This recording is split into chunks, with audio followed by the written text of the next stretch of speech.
And it has been a great collaboration. This has been the largest project that we've been working on recently.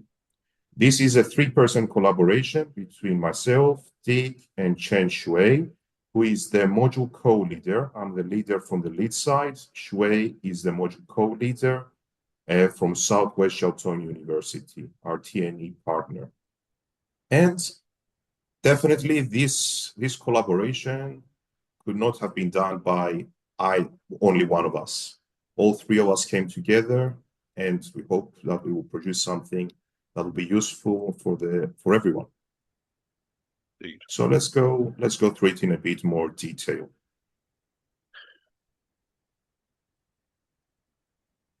And through this collaboration, we hope to inspire others to have similar collaborations, EAP lecturers and physicists, chemists, and so on, and create some pedagogical materials to help the students with the language of the discipline.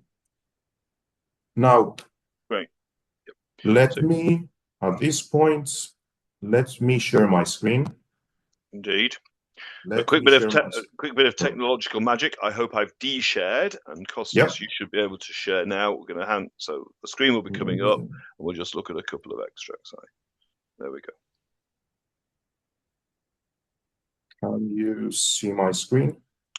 We can, yes. Perfect. So this is how it will look like. We've already used 1 chapter in my lectures last year, and that meant that it was used by over 500 students. So as we said, it is an online webbook, basically a website. We've made only the first chapter public, that the one that we've been using in my lectures. It's on the topic of differentiation, but basically each chapter will be following the same structure, this 7-section structure. So point 1, point 2, point 3, point 4, 5, 6, 7. And let's have a look. Let's go through them in a bit more detail and show you how it will look like and why we structured it this way. So the first section focuses on mathematical terminology in isolation. So here we introduce a small number of core terms that are related to this chapter, differentiation. And here we have, in this first interactive exercise, the students are asked to match some of these words with their description.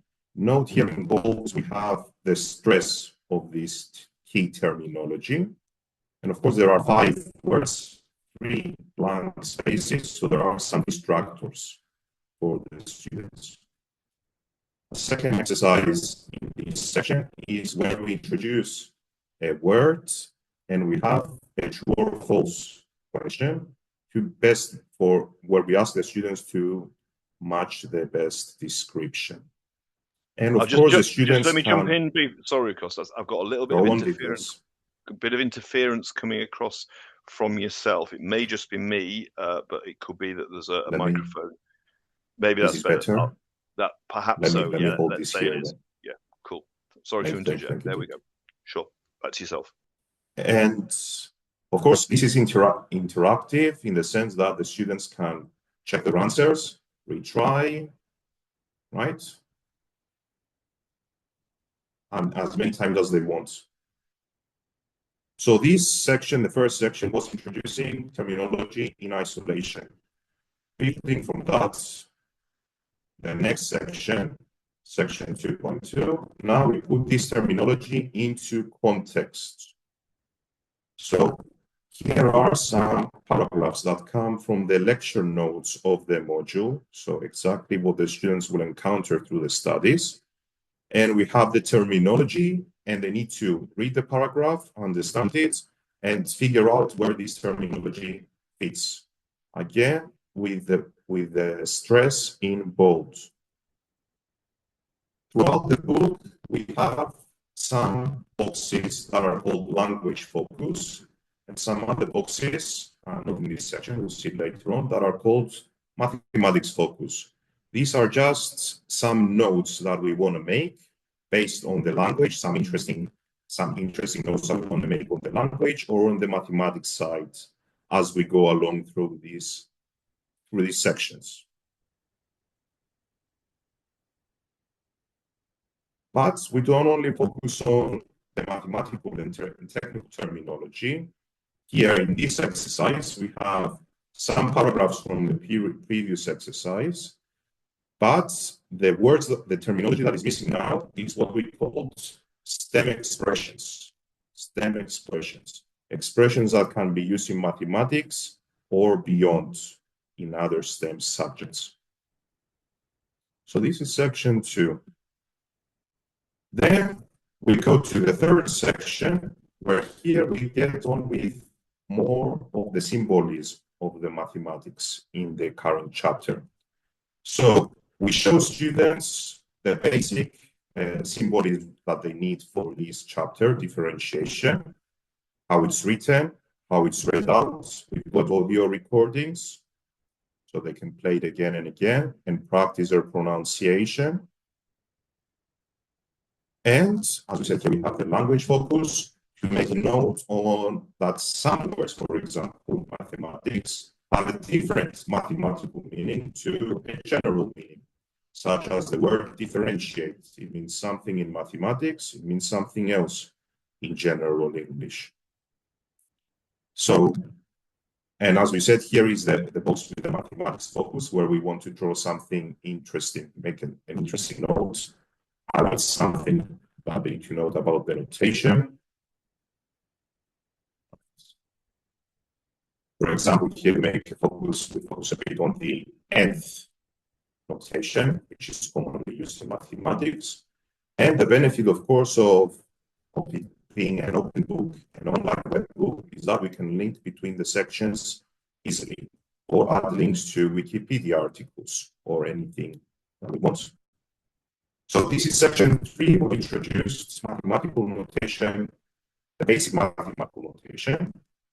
Going to section 4 now, we bring everything together now, where we have more complex mathematical notation. And we ask the students, how do you read this out? Well, here is how you read this out. They can play, they can hear it, practice. Then in the next exercise, we go the other direction. They can listen to the expression, they can read it, we ask them to write it down, they can check their answers. So this reflects, this mimics exactly what is happening in the lectures.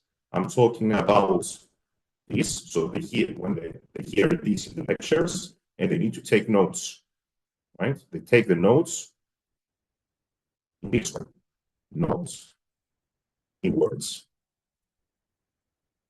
And as a final part of this section, we've got some diagrams of the key terms where they need to label them. Section 5 now. That's where we turn into mathematics communication. Mathematics communication. In this section, section 5, we have some dialogues between students and students, but also between students and lecturer, to showcase the students how they can communicate between peers and how they can communicate with lecturers, with some activities based on these dialogues. And not only that, in some chapters we have 2 dialogues. In some chapters we have 2 dialogues. In other chapters we have a dialogue, but also we showcase email communication. You show the students how to write emails to their peers, perhaps organizing a group assessment or some group presentation, or how to write an email to their lecturers, and so on, to ask a question. I'll just jump in again. I see Yes. Jenny's hands up. I think there's still a bit of a microphone problem a bit. Maybe just a touch further away, I think is, yeah. Better? Go for it. Yeah, try that. Yeah. Yes. Okay, thank you, Dick. Cheers. No worries, no worries. So this is the idea of section 5, to show the students how they can communicate between themselves, but also with their lecturers. And some activities to make sure that They understood the dialogue, the purpose, they identified some useful language, and then we asked them to perform some of their own dialogues between them. And we'll see later on, this was one of the most popular activities between the students. I've done that in my class. I've asked them to read out these dialogues, put them into pairs. One student was playing Sarah, the other student was Dr. Smith, and gave them a couple of minutes to enact those dialogues. And another project that we are working on at the moment on these dialogues is we are collaborating with the School of Performance here in Leeds to get some student actors to enact these dialogues. This will show language and paralinguistic elements that cannot be conveyed just through text. This is section 5. Then let's go to section 6. Now in section 6, we see we explore mathematics through text, through written mathematical communication, which is often a longer type of text than what we have seen up to now in the chapter. And in each chapter, we have different kind of texts. So in this chapter on differentiation, we say here, is an entry in an online encyclopedia about the history of mathematics. Your mic's gone again. Can I jump in, Kostas, for this bit? Yep. Is that all right? It might just be, but I think it isn't. Yeah. So I'll just jump in and give you a moment to sort of see if you can get a tech resolution. So as Kostas is saying there, in this final 2.6 or 3.6, 4.6, 5.6, we're clearly, of course, looking at chapter 2 here, and there are 8 chapters in total, as Kostas said, following the same format. Here we have in 2.6, X.6, we have a text that here it's an encyclopedia entry that we've created. It might be an invitation to an inaugural lecture. It might be an announcement from the Director of Studies of the School of Mathematics. So various different texts are used. And as we go through the text, we have a sets of activities that we hopefully allow students to develop an understanding of the total text as an active communication in mathematics, through to paragraph by paragraph, as we're seeing there, links between the paragraphs, down through to more fine-grained stuff, technical terminology in the text, collocations in the texts, certain morphological or word-building strategies that may be in the texts, and so on and so forth. So there's, for each of these texts that Kostas, Shuey, and I have created for the 8 chapters, there's a set of activities there. Yeah, so the one that's in the center of the screen there, this language focus, is just a very short one, right? But just happens to, we just zeroed in on the term conceptualized. Then in that final activity, we have a sort of a structural schemata, allow a bit of grammar analysis of an interesting structure, perhaps. So yeah, a range of activities there. So to summarize what Kostas is showing us there, 2.1 through to 2.6, 2.1 starting with the mathematical terminology in isolation in various exercise contexts, all the way up, as it were, up from individual lexemes, individual technical terms, up to text level stuff of various types of texts that are found in the world of mathematics.